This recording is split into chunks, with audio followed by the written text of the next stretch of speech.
Coming up in this episode, Liam Watts is unsure about his rugby league career post this season.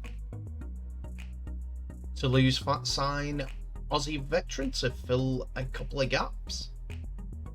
And Justin Holbrook has been unceremoniously relieved of coaching duties.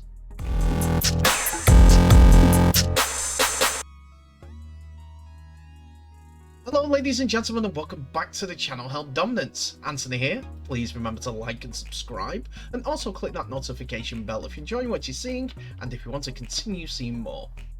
So I am going to bring you 3 more rugby league stories that you should know from this week, and we're going to start with the news that Justin Holbrook was ruthlessly sacked from the Gold Coast Titans so that the Titans could land a successor.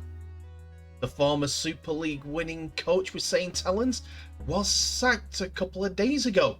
The Australian has been relieved of his duties at Gold Coast Titans despite the club only just out of a player's position on points difference.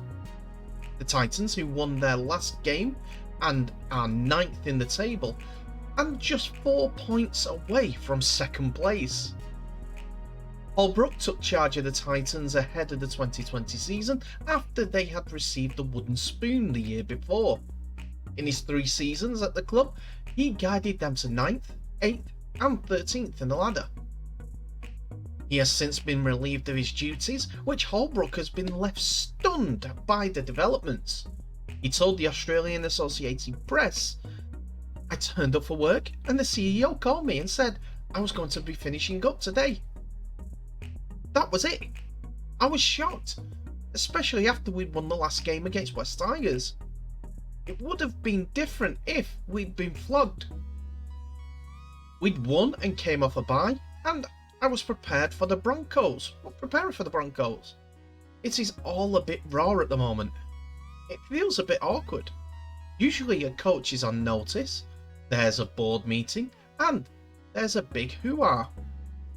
I just walked in today and got told, I'm really sorry, I'm really disappointed. I'm going to miss this playing group and the footy staff."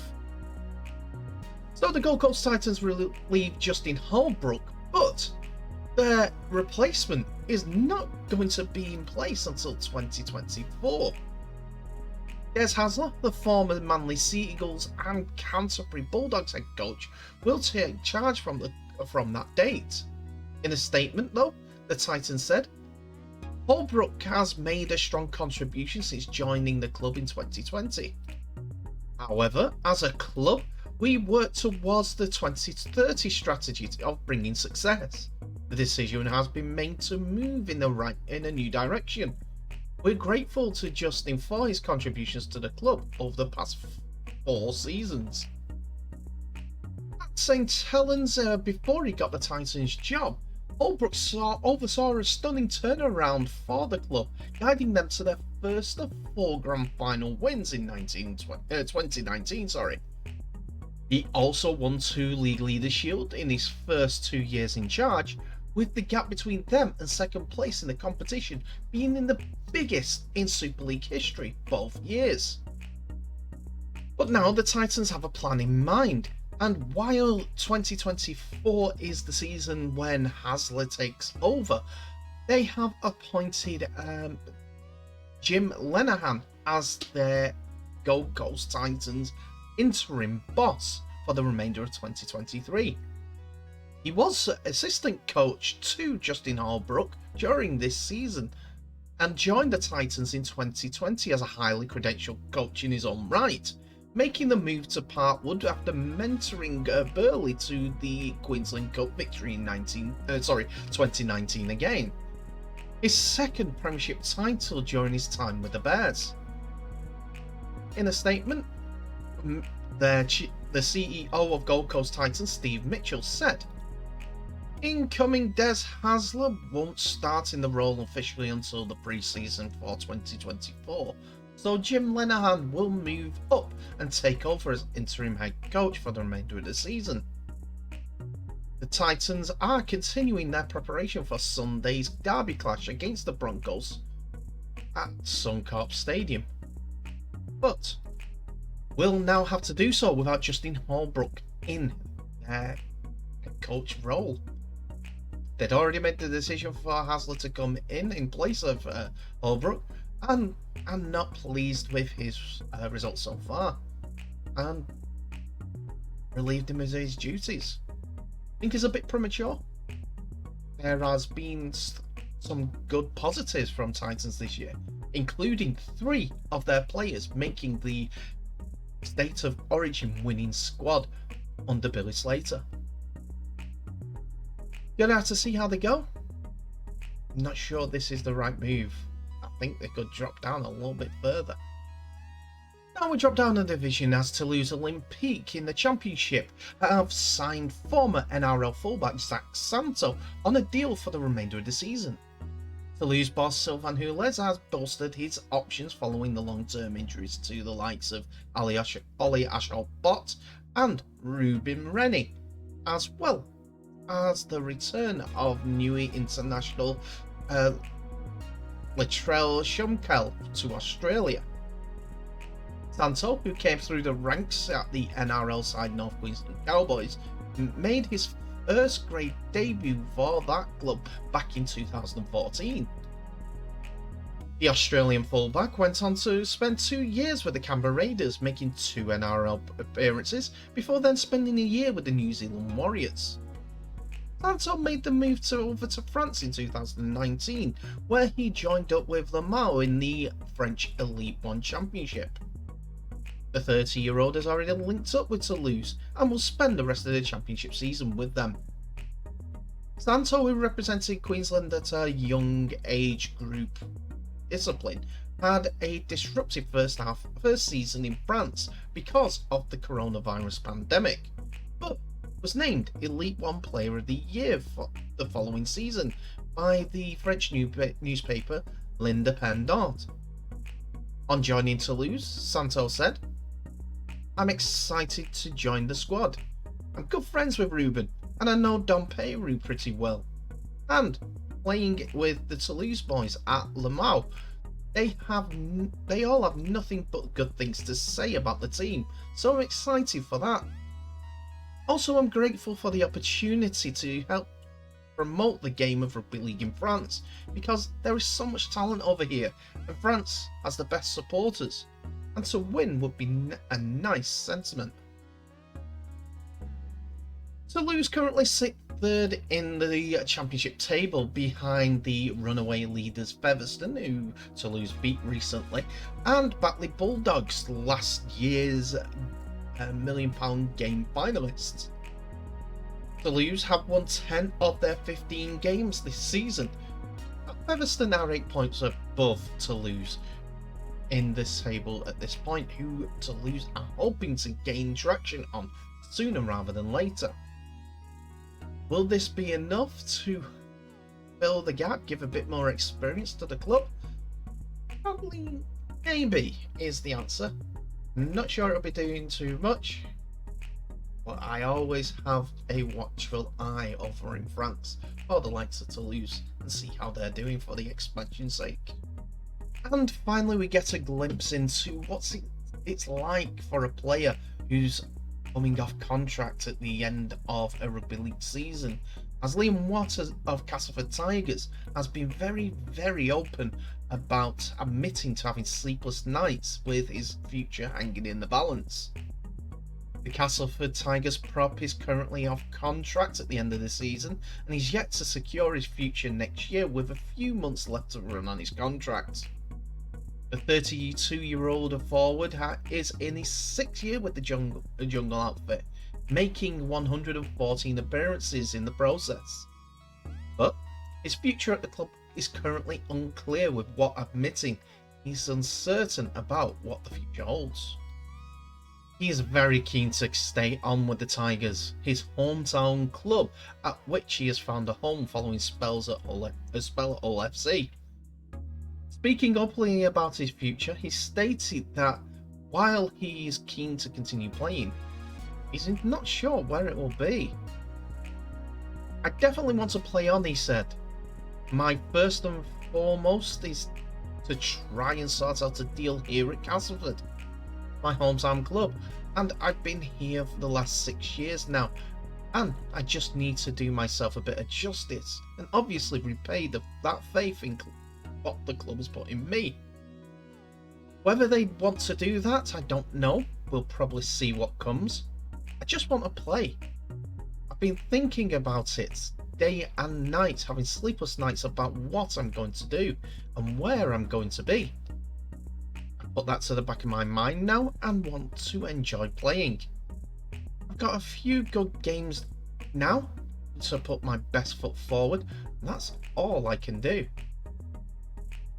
He added, like I said, I was having sleepless nights trying to wrap my brain with which way I wanted to go with it, but I've just completely put it to the back of my mind.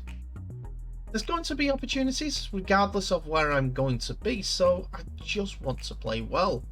I'm still contracted to Cass, and this is where I want to finish and play well. If I have to finish my time here and go elsewhere, I just hope the last remaining games I do myself justice and finish on a high. That's my first and foremost priority at the moment. And at the minute, what is one of those players of, well, that ilk of players that has arguably felt the impact of the recent disciplinary amendments more than anyone else, having been suspended 9 times since the beginning of 2022 season. The forward has been left to work on his style of play while admitting that the threat of another ban, and therefore fewer opportunities to prove his worth of contract, plays on his mind. Teams now, they're not carrying big squads. The funding is getting less, teams wanting to spend less money on the cap as they don't know what is going to happen with the TV deal. You're more or less forced into a funnel where the lads are coming up to retirement age, whatever it may be, and you're left on the edge hanging. It's not a nice predicament to be in at all, but that's just the way the game is. Chews you up and spits you out. Feel for Josh Griffin, he's playing for a contract as well, and he's going to miss 7 games. It's crazy, but what can you do? That's the disciplinary for you. That's how it's ruled, and that's what you got to deal with. He added, it just really comes down to bans that I've had. It's really upset my game and how I play, but at the end of the day, the game has changed. I've had these conversations with Radders previously, so I've got to change. I have to be subtle about it, but not lose that edge. There's a fine margin of having that edge, and I think slowing up to me doing my shoulder, the last 4 or 5 games I've been getting into a groove where I'm playing it alright. It's the mind, it's what you instilled from a young age. You play a certain way from 15, 16, and they just expect it to be completely abolished. Don't get me wrong, I'm not the sharpest knife in a drawer. It's just one of those things. There's a reason why they're doing it. I completely understand why with player safety, but there is an element of people watching the game and playing the game. There's a certain way it's played and the fans and why fans watch it. Everyone I speak to and every comment I see on the disciplinary every week, it speaks for itself, doesn't it? The last thing I want to do is see the game losing fans. I've got to admit that conversation with the cast forward in Yorkshire Live, Liam Watt has put a couple of dots after my thoughts when it comes to rugby league disciplinaries. While the game has to keep moving on and change with the times, otherwise it gets left behind. There's those that are coming to the end of their career that might be left by the wayside by the sport. It's 2 players that are prone to bans. Well, one has got a major one, as we know, Josh Griffin, and Liam Watt, who has been disciplined quite a lot of times, as you've heard. And that could upset a momentum that keeps a player in a team, which when you're coming into a contract, you want to be named on the team sheet week in, week out, and for being the best of your ability. But if you're not in that team sheet, it's more and more likely that you're not going to be retained at the end of your contract. I don't know why that had only just twigged after that conversation, but sometimes you do have to have those sort of sympathies. But then again, we're here to win. As a sport, that is. Livelihoods will change every single year when it comes to players. An injury could do that. Good luck to Liam Watt, and hopefully he gets fixed up in whatever he needs to do. In the meantime, let's enjoy some rugby league. And that's it for another episode, ladies and gentlemen. Thank you so much for watching. Please remember to like, subscribe and share this video worldwide, as well as clicking on that notification bell for any updates on new videos that may be coming your way in the near future. Tell me what your thoughts are on today's episode in the comment section below, as it's open for business. You, me and everyone else can have a good discourse about the whole situation. As I said in my little bit after the Liam Watson bit, you've got to have the sympathy. At the end of the day, you've got to, as a sport, look for the best ways of winning. Hopefully he gets some run in the team to prove his worth, and all he can do after that is say, I put my best foot forward. If it's not good enough for them, or if it's good enough for them, it's their decision. Anyway, I wish you all the best as well. To please stay safe as I end this episode, and say bye for now.